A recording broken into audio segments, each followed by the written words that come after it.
Is she awake? What happened? Where? Alexander pressed, his voice thick with panic. The child was hit by a car on the Upper West Side. She's currently in surgery. We can't provide further information until you arrive, the voice on the other end replied, cold and definitive. The phone slipped from Alexander's grasp, bouncing once on the wet concrete before sliding into the gutter. He didn't chase it. His knees buckled, as if someone had cut the strings that held him upright. Nothing else mattered but Grace. He couldn't picture his daughter in a hospital bed. Not his bright, endlessly curious little girl, who had just lost her first baby tooth last week. She had video called him from a friend's house, giggling as she flashed the new gap in her smile. He buried his face in his hands, gasping for breath.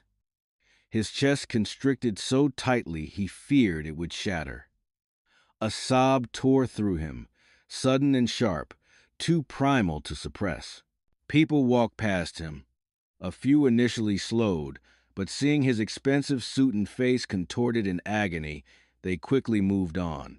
New Yorkers didn't want to stare at another's pain. Alexander noticed nothing. His world narrowed to swirling images in his mind. Grace on a cold operating table. Strangers cutting into her tiny body.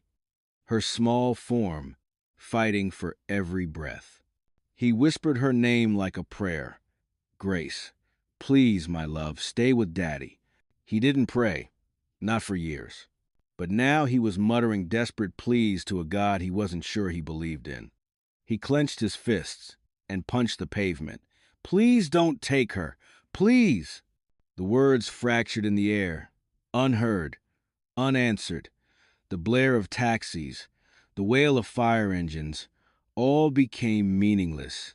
His universe held only one truth. His daughter might not make it through the night. Then, a pair of bare feet entered his crumbling field of vision. No sound. Just a small shadow hovering, hesitant but unwavering. Slowly, he turned his head. A little girl, perhaps 6 years old, with tangled hair, worn clothes, and wide, innocent eyes, stared at him. She stood there, a tiny figure in the rain, looking strangely fragile. In her small hand was a piece of stale bread, likely the last thing she had. Eliza said nothing. She just stood, watching him, and then, with absolute innocence, she gently offered the bread to him. Are you hungry too, mister? Her voice was tiny, surprisingly clear amidst the city's din and Alexander's engulfing despair. Alexander blinked, trying to believe what he was seeing. Are you sure? He asked, his voice raspy. Yes, Eliza replied, nodding slightly, her wet hair flicking water. It's good bread.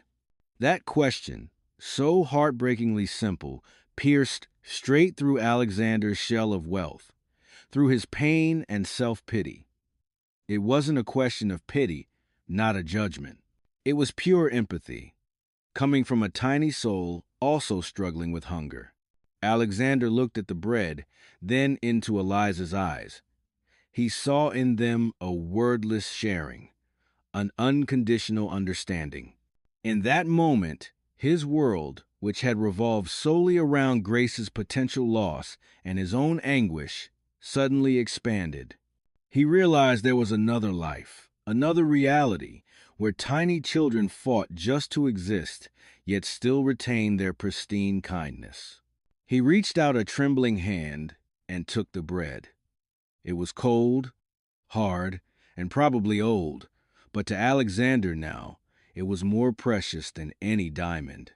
It was a bridge, a lifeline connecting him to the outside world, a reminder that even in the abyss of suffering, goodness still existed. He didn't eat it immediately. He just clutched it in his palm, as if it were a fragile, precious treasure. Thank you, he croaked, his voice thick. Thank you so much. Eliza smiled faintly, a small, shy smile, but enough to light a weak spark in Alexander's dark night. Are you okay, mister? She added, her eyes still full of concern. Alexander swallowed hard. I'll I'll be okay, honey, he said, his voice still trembling. He looked at Eliza, seeing her thin shoulders shiver from the cold, her pale skin and slightly bluish lips. He noticed a small scrape on her knee, perhaps from a fall somewhere. While he was immersed in his own sorrow, this little girl had stood there, in the rain, without a word of complaint, only with pure kindness. A powerful urge rose within Alexander. His expensive suit jacket suddenly felt meaningless. Without hesitation, he slowly took off his bespoke jacket. The soft cashmere, still carrying the warmth of his body, might make the little girl a bit warmer. Eliza looked at him, her eyes wide with surprise, a hint of fear flashing as she watched Alexander remove his jacket in the night rain. She timidly stepped back half a pace, Alexander noticed. He gently lowered himself, kneeling on one knee on the wet pavement to be at her eye level. He didn't care that mud soiled his expensive trousers. He softly offered the jacket. It's okay, sweetheart. I just want you to not be cold. Eliza was still a little hesitant, but then she nodded slightly. Alexander gently draped the oversized jacket over her frail shoulders. It was far too big for her tiny frame. It enveloped her completely, reaching her knees, almost hiding her small face. She seemed to disappear within it, only her wide eyes peeking out. The scent of his expensive cologne mingled with the damp chill of the rainy night and the faint smell of old bread from Eliza's hand.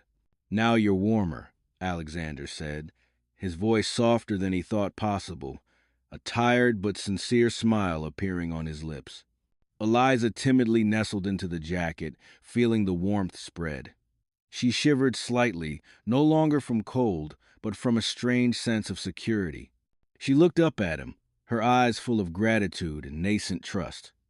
She said no more, just clutched the jacket like a precious gift she had just received. In that moment, on a deserted street in the New York rain, a broken millionaire and a homeless little girl found a silent connection, an understanding deeper than any language. It wasn't just an act of material giving, but an exchange of warmth, a touch of care from a suffering man to a soul also struggling. A fragile spark of hope, like a tiny flame in the night, had just been ignited. Alexander sat there, watching Eliza's small back disappear into the darkness and the rain. At the hospital, Grace's steady but weak breathing was the only sound breaking the heavy silence in the room. She lay motionless, her face pale, with wires and IV tubes tangled around her tiny body. Alexander's heart tightened. Each beat a silent prayer. On the bedside table, right in his line of sight, lay the crust of stale bread. It was no longer in his hand, but carefully placed on a white napkin. Not Grace's bread, but Eliza's. The old simple piece of bread the homeless girl had offered him in the cold rain. Alexander's gaze shifted from the bread to Grace. Two realities, two lives, now strangely intertwined. His Grace lay here, surrounded by modern machinery and optimal medical care, yet her life still hung by a thread. And Eliza, he wondered, where was she? In the night rain, alone, had she found shelter? Would his expensive, bespoke jacket be enough to keep her warm against the harsh New York night? The bread was a poignant reminder of another world, a brutal reality Alexander rarely had to face. He had lived in luxury, surrounded by comfort and security. But on this night, two children, one grappling with death in a hospital bed and one battling hunger and cold on the streets, had opened his eyes to a different perspective on life. A nurse gently entered, checking the monitors. She said nothing, just nodded reassuringly. Alexander appreciated the silence. He didn't need comforting words. He needed time to confront everything. Amidst the prolonged quiet of the hospital room, memories flooded back, clear as a slow-motion film. It was a Saturday afternoon. His little daughter with braided hair had eagerly waited by the door. "Daddy, come home early. Let's go to the park for swings and ice cream," her childish voice chirped. He had nodded, promising easily, his mind still engrossed in a report due soon. But then the call from his partner had lasted longer than expected. He had chosen the meeting. When he got home, his daughter had fallen asleep. Still clutching an open storybook, he had gently put the book aside, kissed her forehead, secretly thinking, tomorrow I'll make it up to her. But then tomorrow, and many other tomorrows, those empty promises piled up, buried under meetings, flights, numbers, and contracts. Now, those missed moments became sharp daggers, cutting into his heart. "I was so foolish," he thought, bitter tears streaming down his face. "I was too busy to realize what truly mattered." He looked at his daughter, his heart shattered by belated regret. After that fateful night, Alexander was no longer the man he once was. He sat by Grace's bedside, watching her recover day by day, but his mind constantly returned to the image of Eliza in the rain and the crust of stale bread. He had spent his life building an empire, but that empire couldn't protect his daughter from an accident, nor could it help the shivering Eliza in the rain. He realized he had been lost in the labyrinth of materialism, neglecting the true values of life. In the days Grace slowly recovered, Alexander began planning to use his wealth to create something more meaningful. He didn't just want to give money. He wanted to create real change. He envisioned a charity foundation, but not an old-fashioned one where money simply flowed through administrative channels. He wanted an organization that could touch lives directly, just as Eliza had touched him. He began researching homelessness in New York, abandoned children, broken families. The more he learned, the clearer he saw the harsh reality of a world he had deliberately ignored. Grace's pain had opened his eyes, but Eliza's pain had opened his heart. One evening, when Grace was able to sit up and talk, she saw the bread on the table. "Daddy, what's this?" she asked, her eyes curious. Alexander picked up the bread, looked at it, then told Grace about Eliza, about that rainy night, and about the jacket he had given away. "I want to find that little girl, Grace," Alexander said, his voice filled with determination. "I want to help children like Eliza. I want to build a place where no child has to be hungry, cold, or sleep on the streets anymore." Grace listened, her eyes brightening. "I want to help too, Daddy," she said. "Let's do it together, okay?" In that moment, Alexander realized that a karmic circle had closed. Grace's accident, the encounter with Eliza, none of it was a mere coincidence. It was a wake-up call, a divine arrangement for him to change, to find the true meaning of his life. Alexander still worried deeply about Eliza. He had tasked his best investigative team, the most professional money could buy, with finding her. Each day that passed, he eagerly awaited news. Any news on Eliza? He would ask his assistant, Olivia, every morning. It was the first question he uttered after getting an update on Grace's health. Olivia, a calm and efficient woman, shook her head with regret for many days. "We're doing our best, Mr. Vance. She's homeless, and we have no identifying information other than your account." Alexander felt a heavy disappointment.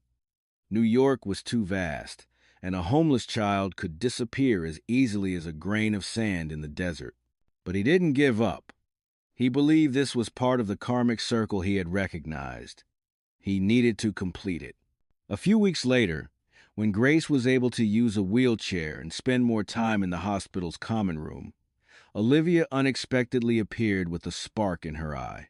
"Mr. Vance," she said, her voice slightly hurried, "we have news about the little girl, Eliza." Alexander immediately stood up, his heart pounding. "Oh my God, really? Where is she? Is she okay?" "We found her in a shanty town near Grand Central Station. She's a little sick, but safe. A local resident there helped us. They said she's always wearing a very large man's jacket." Olivia smiled. Alexander felt as if a huge weight had been lifted from his chest. Wonderful. Arrange the car immediately. I'm going to pick her up right now. When Alexander arrived, he saw Eliza huddled on an old cardboard box, his jacket still on her, though it was stained and faded. She was thinner, her eyes a little more sunken, but when she saw Alexander, a faint spark lit up in them. Alexander knelt down, as gently as the first time they met. "Eliza, do you remember me?" She nodded slowly, then whispered softly, "Mister, you came for me?" "Yes, my dear," Alexander said, his voice filled with emotion. "I came to take you home." He reached out, gently stroking her tangled hair. "I will take care of you." Eliza looked at him with innocent eyes, then at the luxurious car waiting. She said nothing, but gripped his hand tightly. Alexander picked Eliza up. She was feather, light in his arms. He wrapped her snugly in his jacket, shielding her from the cold, early winter wind. On the way home, Alexander called Grace. "Grace, honey, guess who Daddy just found?" "Who, Daddy?" Grace's voice was full of curiosity. "Eliza," Alexander said, a radiant smile on his face. "I found Eliza. She's coming home with us." A joyful cheer from Grace echoed from the other end. "Really? That's wonderful, Daddy. I want to meet her right away." The next day, after Eliza had been checked by a doctor and given a warm bath, Alexander took her to meet Grace. Eliza, with her hair neatly trimmed and wearing brand new clothes, looked like a completely different girl, though still a little shy. Grace, still weak but full of energy, waved as Eliza entered the hospital room. "Hi, Eliza," Grace said, giving a friendly smile. "I'm Grace. Nice to meet you." Eliza timidly approached, her eyes still a little wary. Grace reached out, gently taking Eliza's small hand. "Thank you for the bread that day," Grace said, looking at Alexander and then back at Eliza. "Daddy told me all about it. You're Daddy's hero." Hearing Grace, Eliza looked up at Alexander, then smiled faintly. That smile completely changed Alexander's life. From that day on, Eliza became an indispensable member of the family. Alexander arranged a cozy room for her right next to Grace's, filled with toys and storybooks. She started school, and Grace, with the help of a private tutor, also gradually caught up with her studies after her long hospital stay. In the months that followed, Grace made a miraculous recovery.